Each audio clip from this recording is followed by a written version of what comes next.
오늘 주신 말씀 사도행전 22장 14절에서 30절까지입니다. 몸이 불편하지 않으신 분들은 일어나서서 함께 읽고 앉도록 하겠습니다.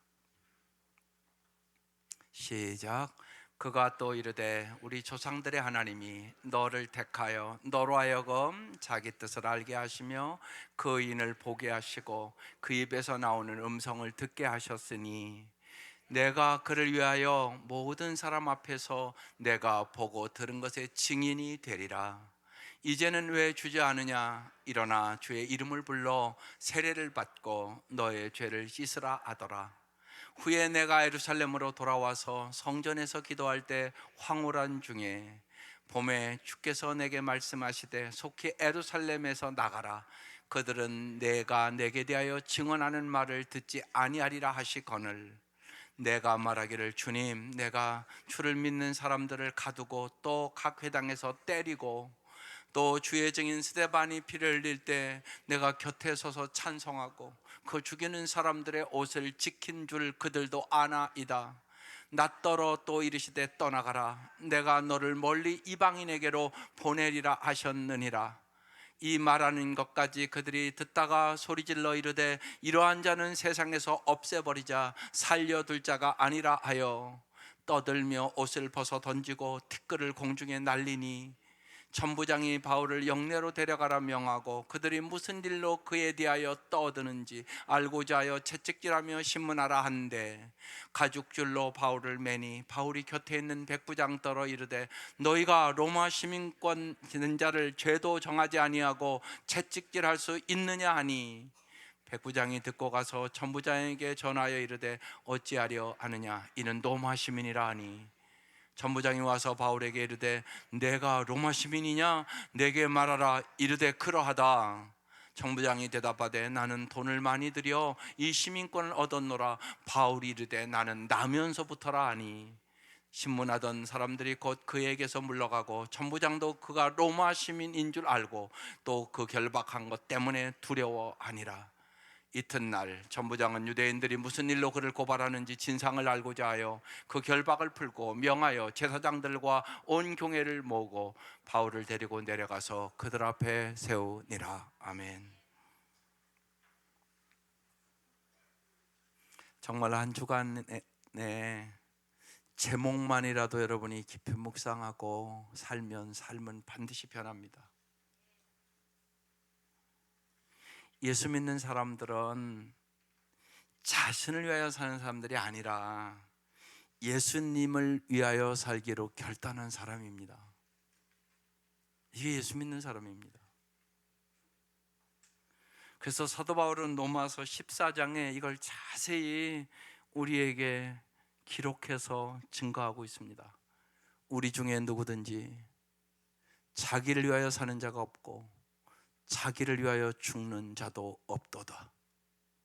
우리가 살아도 주를 위하여 살고 죽어도 주를 위하여 죽나니 그러므로 사나 죽으나 우리가 주의 것이로다. 이를 위하여 그리스도께서 죽었다가 다시 살아나셨으니 곧 죽은 자와 산 자의 주가 되려 하심이라. 오늘 금방 읽은 말씀에 위하여라는 단어가 5번이나 나옵니다. 세상에 있는 모든 물건은 어떤 목적이 있기 때문에 만들어지는 것입니다. 그런데 중요한 사실은 만들어지는 목적이 그 물건 자체에 있는 것이 아니라 물건 밖에 있다는 것입니다. 이 물건은 나를 위해서 있는 겁니다. 이 물건 자체를 위해 있는 것이 아니란 말입니다. 사람이 칼을 만드는 목적은 칼 자체에 있지 않고 칼을 가지고 음식을 만들기 위해서 있는 것입니다. 사람이라는 존재도 하나님께서 어떤 목적을 위하여 여러분을 만드셨고 여러분을 구원하여 이 자리에 부르신 것입니다. 그 목적이 무엇입니까? 자기를 위하여가 아니라 주를 위하여라는 것입니다. 내가 만들어진 목적이 내 밖에 있다는 것입니다. 사나 죽으나 주를 위한 것이며 바로 삶의 목적을 밖에 두어야 한다는 것입니다. 그것이 자신과 타인을 살리는 길이기 때문에 그렇습니다. 그때만 우리는 참다운 크리스찬으로 빛의 자녀로 살아갈 수 있기 때문에 그렇습니다. 예를 들어 보십시다. 만약 남편이 아내를 바라보면서 내가 어쩌다가 저런 여자를 만나서 이 모양 이 꼴로 살아가냐, 만약에 이렇게 생각하며 인생의 목적을 자기에게로 옮긴 사람은 그 순간부터 그 남편은 자기 인생과 가정의 파괴자로 살게 되는 것이에요.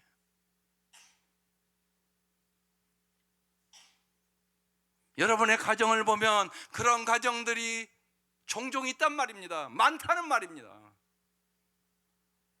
자기를 위해서 사는 사람, 자기 고집대로, 자기 생각대로, 자기 마음대로, 자기 쾌락을 위해서.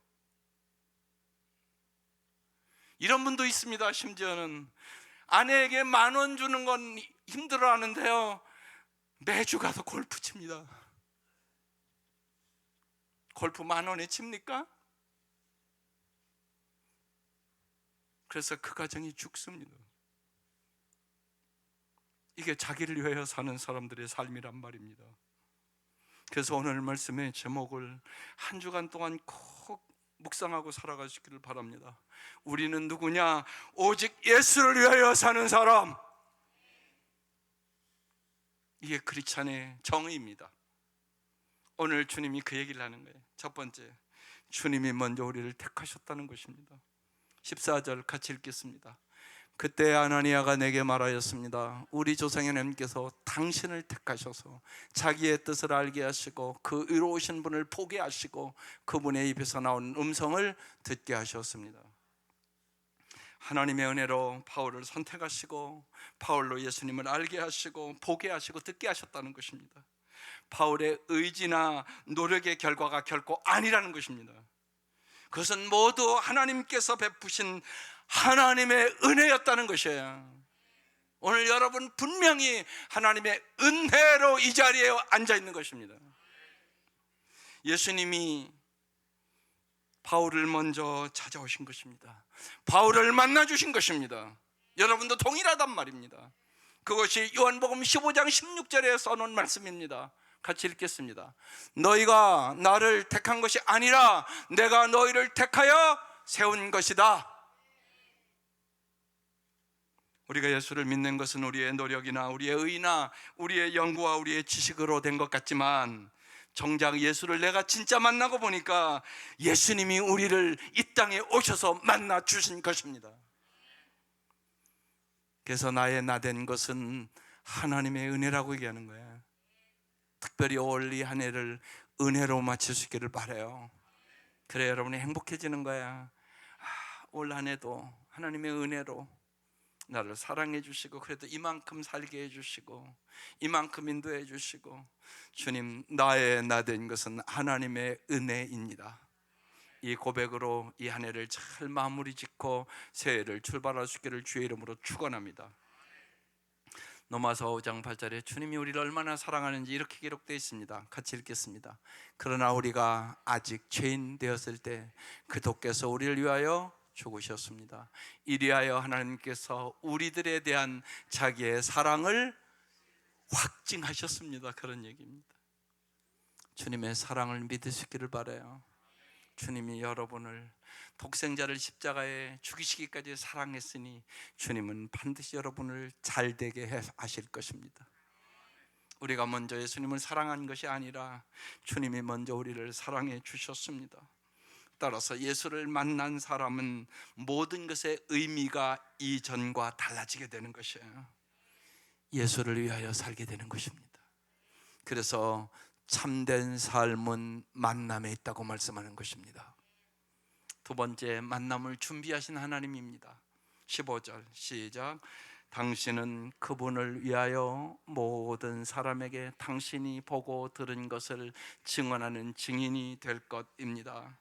하나님께서 바울을 택하시고 예수님을 알게 하시고 보게 하시고 듣게 하신 이유는 모든 사람 앞에서 주님을 위한 증인이 되게 하기 위해서.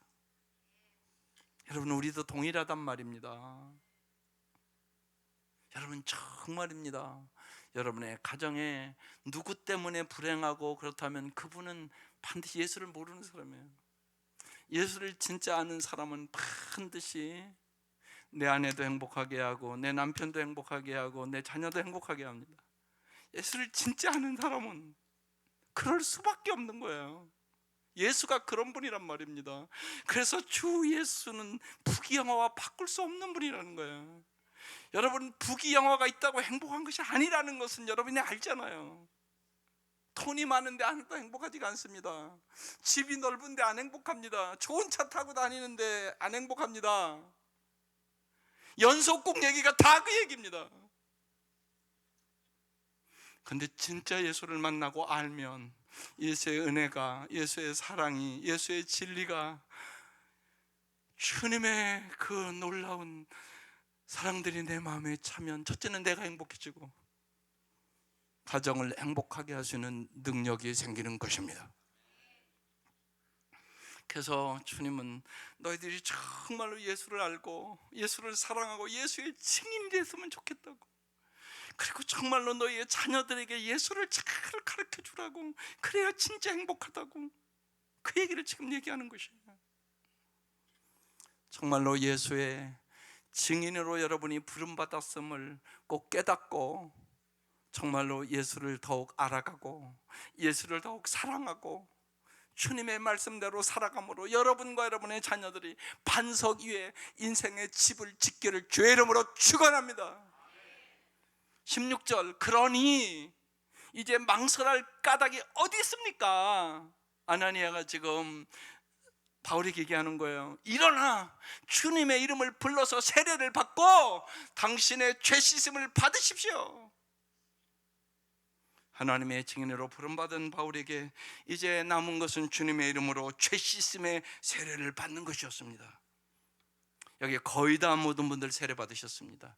여러분, 세례가 뭡니까? 이 정의를 뚜렷하게 세례 받은 사람이 알아야 되지 않겠어요? 세례란 우리의 죄값을 대신 치러주시기 위하여 십자가의 제물로 돌아가신 예수님의 죽음과 연합하여 우리의 옛사람이 죽고 죽음을 깨트리고 부활하신 예수님과 연합하여 새 생명으로 거듭나는 것입니다. 쉬운 얘기로 나는 죽고 예수로 살아가는 것입니다. 그래서 원래는 물속에다 집어넣는 거예요. 물속에 오래 집어넣으면 어떻게 해요? 죽어요. 그걸 상징적으로 얘기하는 거란 말입니다, 세례가. 그래서 성지순례 가면 꼭 요단강 가는 거예요. 요단강, 요담을 구정물 같이 더러워요. 예, 예. 뭐 한강같이 넓은 강도 아니에요. 우리로 얘기하면 꼭 예를 들면 시냇가 같아요. 근데 거기 이렇게 세례 받는 거 보러 가거든요. 세례는 하나님의 은혜 속에서 하나님을 위한 증인으로 새로운 삶을 살아가기 위한 첫 관문이 세례예요. 그래서 바울은 아나니아의 명령에 따라 그 즉석에서 세례를 받았습니다. 그 이후 바울은 로마의 참수형을 당해 순교할 그 순간까지 주님 안에서 새로워진 그의 삶으로 주님의 십자가와의 사랑을, 생명을 걸고 전한 것이에요. 너무나 귀하기 때문에. 정말 예수님만이 진짜 참 자유와 평안과 참다운 행복을 줄 수 있음을 확신했기 때문에. 세 번째, 그래서 내 뜻과 다른 하나님의 계획을 오늘 본문에 우리에게 보여줍니다. 바울은 지금 다메섹 도상에서 하나님의 증인으로 부르심을 입은 뒤 3년 만에 이제 예루살렘으로 상경하는 거거든요. 그게 이제 17절 이후의 말씀입니다. 시작. 후에 내가 예루살렘으로 돌아와서 성전에서 기도할 때 황홀한 중에 18절 봄에 주께서 내게 말씀하시되 속히 예루살렘에서 나가라. 그들은 내가 내게 대하여 증언하는 말을 듣지 아니하리라 하시거늘. 하나님은 바울에게 예루살렘을 속히 떠나라고 얘기합니다. 그 이유는 네가 그렇게 얘기해도 너의 간증을 사람들이 믿지 않을 것이라는 거예요. 19절 바울이 자신의 과거를 얘기하는 거예요. 내가 말하기를 주님, 내가 주를 믿는 사람들을 가두었고 또 각 회당에서 때리고 20절 또 주의 증인 스데반이 죽을 때 피를 흘릴 때 내가 그 곁에서 박수치고 찬송하고 그 죽이는 사람들의 옷을 지킨 줄 그들도 아나이다. 21절 낫더러 또 이르되 떠나가라 내가 너를 이방인에게로 보내리라 하셨느니라. 바울은 자신이 예루살렘을 떠나야 하는 이유가 사람들이 자기의 과거를 알고 있고 자기를 환영하지 않을 것이기 때문이라고 생각을 했어요. 그런데 주님의 계획은요, 바울을 이방인에게 보내기 위하였다는 것이에요. 여기서 우리가 깊이 생각해야 돼요. 바울의 생각과 하나님의 생각에는 큰 차이가 있다는 거예요. 여러분의 인생도 마찬가지예요. 가정에서 부부의 생각이 달라서 갈등하고 힘든 거잖아요. 기저 살아가면서. 교회에서도 그럴 수 있어요. 하나님의 생각과 여러분의 생각이 다르면 힘들어요. 또 목사 생각과 성도들 생각이 다르면 이 교회는 힘들어져요. 그러니까 우리가 주 안에서 주님의 말씀대로 하나 되는 게 얼마나 중요한가 몰라요. 이사야서에서 55장 8, 9절이 중요한 말씀이에요. 같이 읽어보겠습니다. 이는 내 생각이 너희 생각과 다르며 내 길은 너희의 길과 다름이니라. 여호와의 말씀이니라. 이는 하늘이 땅보다 높음 같이 내 길은 너희의 길보다 높으며 내 생각은 너희의 생각보다 높음이니라. 우리는 예수를 믿고 하나님을 섬기고 교회를 다니면서도 실제로는 하늘을 보지 못하고 땅만을 보고 사는 성도들이 너무 많은 거예요. 여러분 정말로 여러분 하늘의 신령한 복을 구합니까? 땅의 복 구합니까? 새해를 준비하면서 제가 처음 성인교회 개척하면서 첫 설교가 산상수훈 발복설교를 시작했어요. 이제 은퇴를 준비하고 기도하면서 다시 그 말씀을 주시대요. 그래서 오늘 1월에 뭐라고 그랬어요? 목표가 심령의 가난한 자.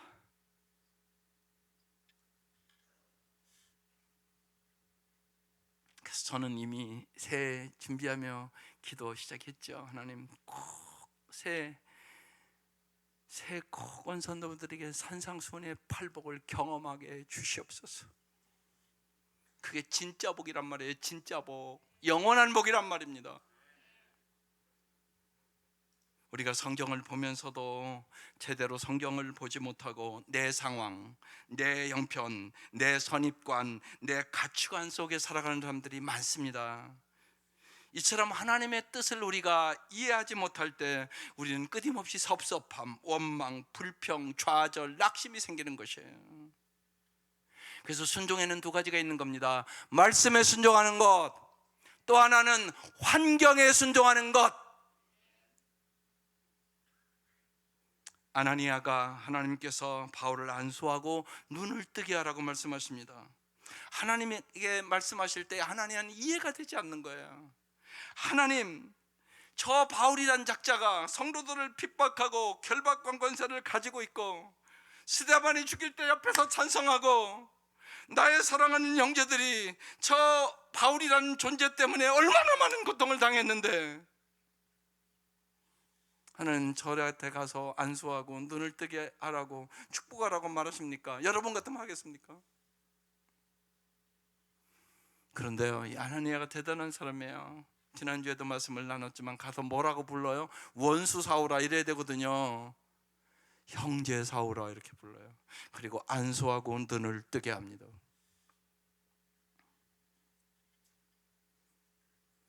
그렇게 할 수 있었던 이유는 주님이 아나니아에게 말씀해 주셨거든요. 그게 사도행전 9장 15절 16절이에요. 같이 읽어볼게요. 시작. 주께서 이르시되 가라.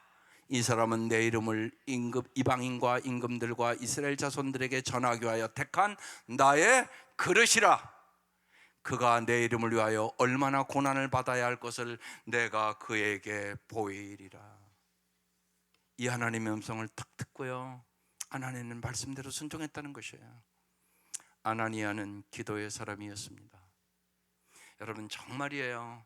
가정에도 여러분 갈등이 있고, 교회도 다 죄인들이 하는 일인데 왜 갈등이 없겠어요? 여러분, 있는 게 당연한 거예요. 부부가 이렇게 우리가 사랑하고 살자, 그래서 결혼 탁 하니까 갈등 하나도 없죠? 그런 가정이 있습니까? 없잖아요. 다 갈등이 있다고요. 그런데요, 갈등을 이길 수 있는 능력을 길러줘야 된다고요. 부모가 결혼시키면 행복해지는 게 아니에요. 갈등을 이길 수 있는 능력이 있어야만 잘 사는 거예요. 그러기 위해서 모아야 된다고요. 기도. 갈등이 있으면 기도하시라고요. 가정의 갈등도 그렇고, 교회의 갈등도 그렇고, 이 국가의 민족도 정말 말로 할 수 없을 정도로 갈등이 많잖아요. 우리가 뭐 해야 되겠어요? 예수 믿는 사람으로. 하나님이 주권자시라고요. 그래서 기도하는 거예요. 아나니아는 기도의 사람이었단 말이에요. 거룩한 경건한 사람이었단 말이에요. 순종의 사람이었단 말이에요. 그래서 하나님의 음성을 듣고 자기의 선입관, 자기의 생각을 버리고 바울에게 안수하여 기도해 주고 세례를 베풀어 주었습니다. 사도행전 우리가 이미 나눈 10장에 보면 하나님이 베드로에게 말해요. 유대인들이 먹지 않는 것을 보여주면서 베드로야, 잡아 먹어라, 그렇게 말씀하세요. 그러니까 베드로가 이렇게 대답해요. 하나님, 이 속되고 깨끗하지 아니한 것을 저는 먹을 수가 없습니다. 하나님이 3번이나 보여주세요. 주님이 이렇게 말씀하셔요. 내가 깨끗하다 한 것을 내가 속되다 하지 말지니라. 이 주님의 음성을 듣고 베드로는 자신의 선입관과 생각을 바꾸고 이방인 고넬료의 집에 들어가 그들을 다 예수 믿게 합니다. 여러분, 반드시 그렇습니다. 여러분이 편견을 깨야 구원할 수 있습니다. 내 남편은 안 된다 생각하는 사람은 구원 못합니다. 내 자식은 안 된다 생각하는 사람은 구원 못합니다. 반드시 여러분이 된다고 믿으셔야 하는 것입니다. 하나님이 변화시킬 수 있다고 믿으셔야 합니다. 사도 바울을 변화시킨 주님은 오늘도 역사하십니다. 이걸 믿으셔야 된다고요. 그런데 여러분이 안 믿으니까 안전하잖아요. 성탄에 좀 한번 모시고 오라고 해도 안 모시고 오잖아. 얘기도 안 하는 사람들도 있잖아요. 여기 엄마, 교회 좀 한번 꼭 가자. 여러분, 꼭 복음을 전하셔야 하는 것입니다. 왜 안 전할까? 내가 예수를 아직 모르는 거예요. 아무리 생각해도 그래. 예수가 어떤 분인가를 내가 진짜 가슴으로 모르는 거야. 그래서 부귀영화가 더 귀하죠. 그거 아니라고요. 왜 애들 그렇게 공부를 막 하라고 그래요? 부귀영화 얻게 하려고 그러는 거 아니세요? 솔직히? 그럼 진짜 물어보자고요. 나한테. 나는 부귀영화가 귀한가 예수가 귀한가? 오늘 찬송은 입술로 다 했다고요. 여러분, 이게 바뀌지 않으면 내 자식도 구원을 못해요. 내가 바뀌어야 돼요. 그게 정말이라고요. 주 예수보다 귀한 것은 없습니다. 세상 부귀와 바꿀 수 없습니다. 이걸 진짜 우리가 믿으셔야 하는 것입니다. 예수님도 십자가를 앞두고 아버지여, 내 뜻대로 마옵시고 아버지의 뜻대로 하옵소서, 정말 땀이 피처럼 되도록 기도하시면서 십자가 길을 가셨습니다. 하나님은 새일 더 큰 일을 원하시는 하나님이십니다. 우리는 눈앞의 것만 보지만 하나님은 온 세계를 보시고 영혼을 보시는 분이십니다. 그래서 사도행전 1장 8절에도 오직 너희가 성령을 받으면 어떤 일이 일어난다고요? 오직 성령이 너희에게 임하시면 너희가 권능을 받고 예루살렘과 온 유대와 사마리아와 땅끝까지 이르러 내 증인이 되리라 하시니라. 하나님의 뜻은 우리의 뜻보다 언제나 더 높고 넓고 깊습니다. 그래서 내 마음대로 내 뜻대로 안 된다고 낙심하지 마시고 전능하신 하나님을 믿고 기도하시기를 주의 이름으로 축원합니다. 이들은 네 번째 바울을 죽이려 했습니다. 바울의 변증을 듣더니 예루살렘 유대인들은 이방인의 전도의 정당성에 대하여 언급하자 일제히 분노를 터뜨리며 바울의 변증을 가로막으면서 이렇게 말합니다. 22절, 이 말하는 것까지 그들이 듣다가 소리질러 이르되 이러한 자는 세상에서 없애버리자, 죽여버리자, 살려둘 자가 아니라, 그러면서 떠들며 옷을 벗어던지고 티끌을 공중에 날렸다고 써 있습니다. 이방인도 구원의 대상이라는 바울의 말에 이방인을 짐승처럼 여기는 유대인들의 교만하고 그릇된 선민의식은 바울을 저건 죽여버려야 된다고 생각하도록 만든 것입니다. 바울은 하나님의 말씀을 전했습니다. 그들은 이것을 받아들이지 않았습니다. 오늘도 하나님은 성경을 통하여 우리에게 말씀하십니다. 그러나 교회에 다니지만 하나님의 말씀대로 우리가 살지 않는다면 이 본문의 유대인과 똑같은 사람들입니다. 그 사람에게 하나님은 살아계신 하나님이 아니십니다. 여러분, 정말로 살아계신 하나님을 경험하기를 원하십니까? 그러면 말씀대로 살아보셔야 합니다. 우리는 가정교회를 하면서 뚜렷하게 성경대로, 성경이 하라 하면 하고 성경이 하지 말라 하면 하지 않는다. 이게 법칙이에요. 여러분, 정말 여러분의 삶이 성경대로 살아갈 수 있기를 주의 이름으로 축원합니다. 다섯 번째, 바울의 모든 것은 오직 예수 그리스도였습니다. 그는 오늘 본문 로마 시민권도 그렇게 이용했다고 기록하고 있는 것입니다. 24절에 천부장이 바울을 영내로 데려가라고 명하고 그들이 무슨 일로 그에 대하여 떠드는지 알고자 하여 채찍질하며 이제 신문을 하라, 그렇게 명령을 내렸습니다. 25절 같이 읽겠습니다. 시작. 가죽들로 바울을 매니 바울이 곁에 서 있는 천부장더러 이르되 너희가 로마 시민된 자를 죄도 정하지 아니하고 채찍질할 수 있느냐? 이렇게 물었습니다. 바울을 쇠붙이를 달아 만든 그 시대의 가장 잔인한 채찍으로 신문하기 위하여 바울의 두 팔을 양쪽 기둥에 가죽들로 지금 묶었다는 얘기입니다. 그때 바울이 한 말씀이 25절 말씀입니다. 이 시대에 로마 시민된 자는 정식 재판을 통하여 형이 확정되기 전에는 채찍질이나 매질을 할 수 없었습니다. 이 법을 위반할 경우는 도리어 채찍질한 사람이 처벌을 받는 것이 마땅했단 말이시대요. 그러자 자기가 로마 시민이라고 바울이 얘기하니까 이 백부장이 깜짝 놀랐습니다. 그래서 26절, 백부장이 듣고 가서 천부장에게 전하여 이르되 어찌하려 하느냐, 이 바울이라는 이는 로마 시민이라고 그런다고. 27절, 천부장이 와서 바울에게 묻습니다. 내가 로마 시민이냐? 바울이 그렇다, 그렇게 얘기합니다. 28절, 천부장이 대답합니다. 나는 돈을 많이 들여 이 시민권을, 그 시대는 돈을 주고 로마 시민권을 샀다고 그럽니다. 얻었노라. 바울이 되 나는 나면서부터 로마 시민이다. 그래서 너보다 낫다, 지금 이렇게 얘기하고 있는 것입니다.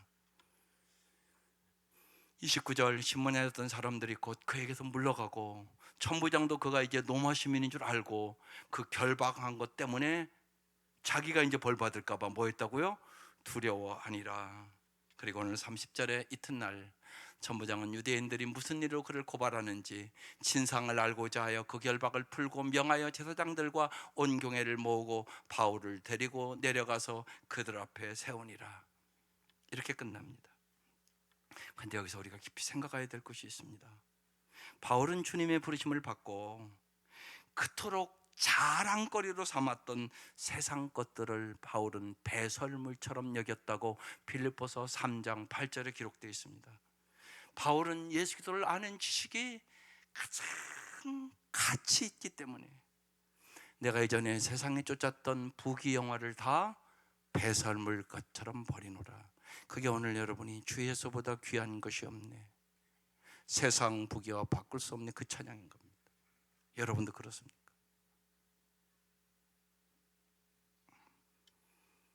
바울의 세상의 자랑거리는 로마 시민권도 포함되어 있었습니다. 그러나 주님 안에서 바울이 예수를 만나고 천국의 시민권을 획득하자 로마의 시민권은 더 이상 그의 삶의 목적이 될 수 없었습니다. 여러분, 정말 천국의 시민권이 여러분에게 있습니까? 여러분 천국의 시민입니까? 이게 생명의 삶에서 공부하는 겁니다. 이제 세상의 로마의 시민권이 그의 목적이 아닙니다. 배설물처럼 여겼던 그 로마 시민권이, 근데 오늘 본문에 바울이 왜 갑자기 내가 로마 시민권을 갖고 있다 이렇게 얘기했을까요? 로마 시민권이 이 시간 바울의 생명을 지켜주는 보호막이 된 것입니다. 이것이 하나님의 놀라운 섭리입니다. 주님의 증인으로 살기 위하여 배설물처럼 여겼던 로마 시민권이 바울과 그를 통해 복음을 영접할 수 있는 수많은 사람들을 살리는 생명의 도구로 승화되었다는 것입니다. 그래서 오늘 이 시간 우리 성도들에게 정말로 질문합니다. 우리 각자가 지금 삶의 목적으로 삼고 있는 로마 시민권 같은 것은 구체적으로 여러분에게 무엇입니까? 여러분의 로마 시민권은 뭡니까? 돈입니까? 권력입니까? 명예입니까? 인기입니까? 자식입니까? 그러나 생각해 보십시다. 우리의 죽음 이후를 책임져 주지 못할 것을 우리가 진실로 삶의 목적으로 삼는다면 그것은 우리의 생명을 고갈시키고 절망시키게 될 것입니다.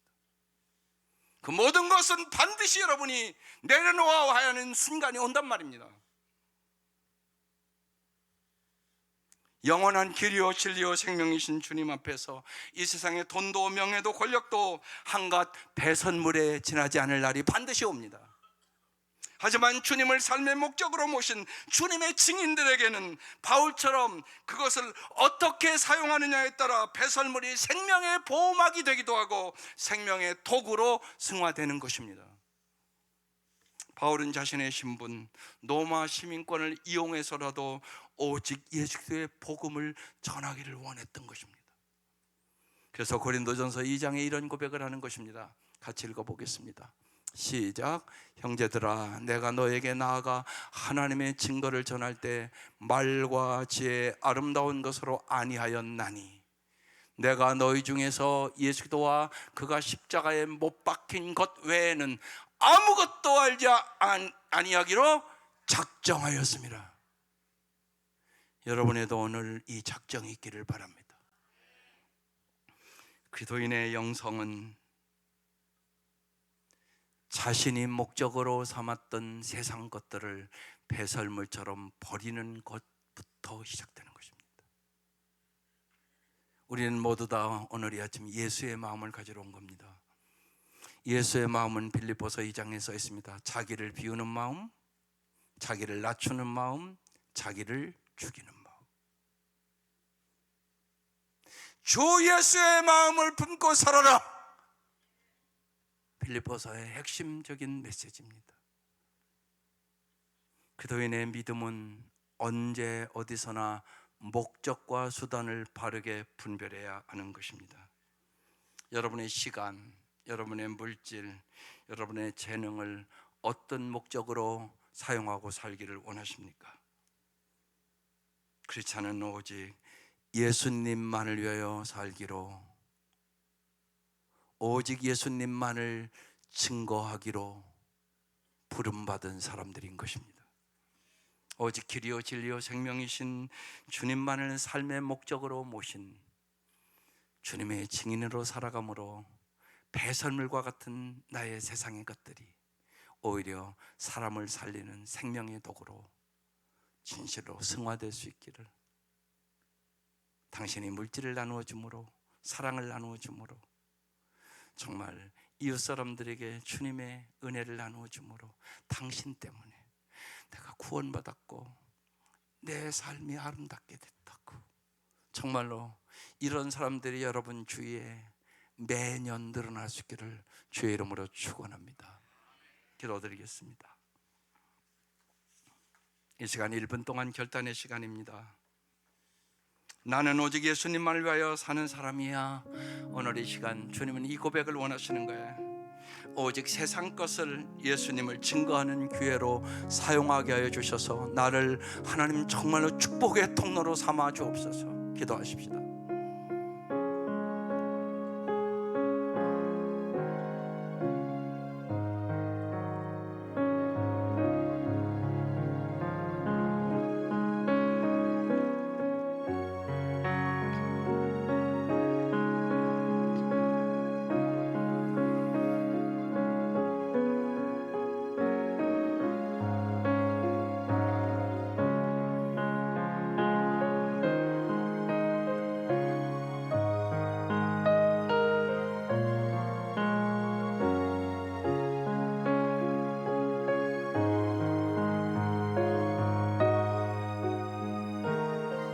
하나님 아버지,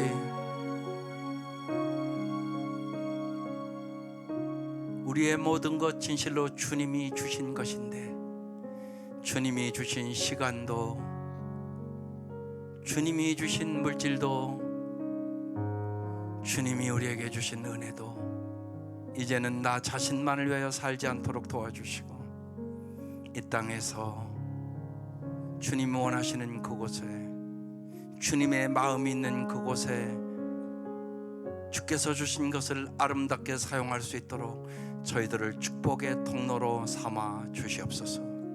예수님의 이름으로 기도드립니다. 아멘. 다 같이 일어나셔서 찬송가 320